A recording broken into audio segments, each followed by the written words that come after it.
Secretary General, thank you so much. Well, thank you very much.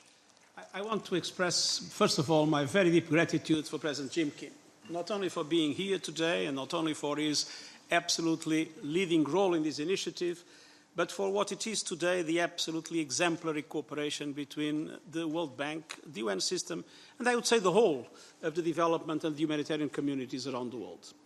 The World Bank has always been the central pillar of development banking, but I think that today you have gone much further.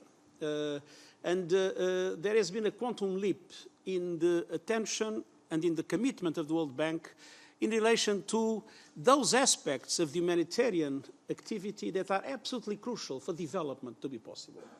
And that quantum leap is well translated in the fantastic support that many of our humanitarian agencies have received from the World Bank in very dramatic areas around the world.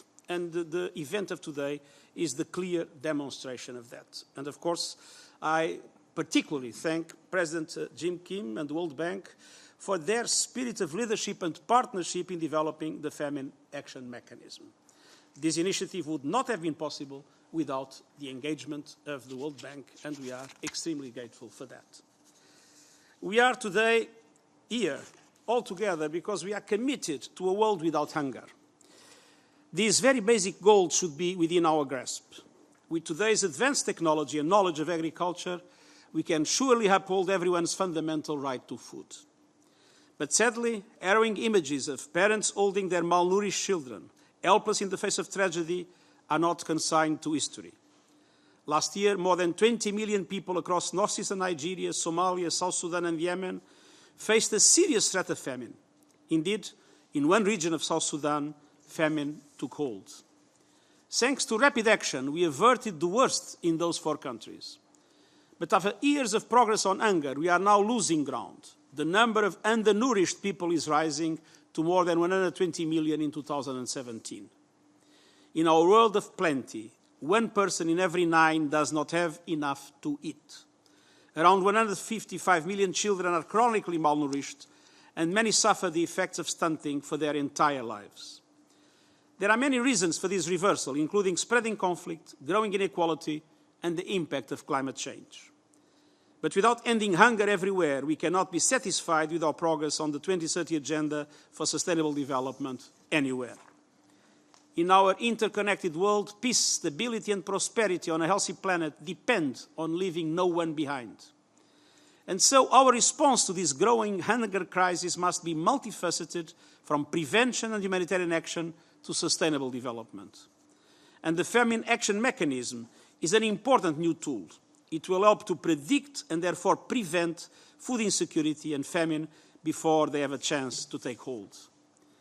FAM will give a more accurate picture of food security in real time, triggering early action from donors and humanitarian agencies that will save lives and prevent further suffering. Co-owned by the World Bank and the United Nations with the collaboration of humanitarian development organizations, tech companies, academia, the insurance sector and others, this initiative is a successful multi-stakeholder partnership. I, once again, want to say that for the first time, FAM will use state-of-the-art technologies, including artificial intelligence and machine learning, to detect correlations between different risks. And I also want to thank our partners from Amazon, Google, and Microsoft for their help in developing these groundbreaking tools. We also need to increase cash transfer programs and other ways of directing resources towards women who suffer disproportionately in times of food insecurity. Women may be the last to eat. They may forego food or have less access to and due to discrimination.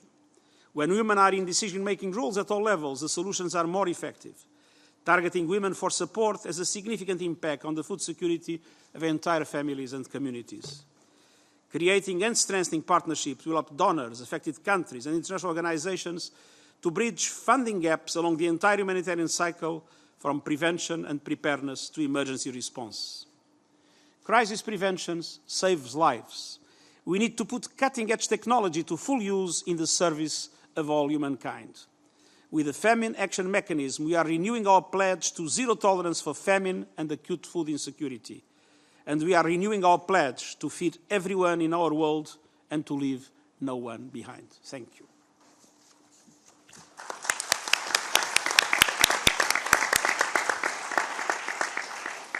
Secretary-General, thank you very much indeed for your opening remarks there. Of course,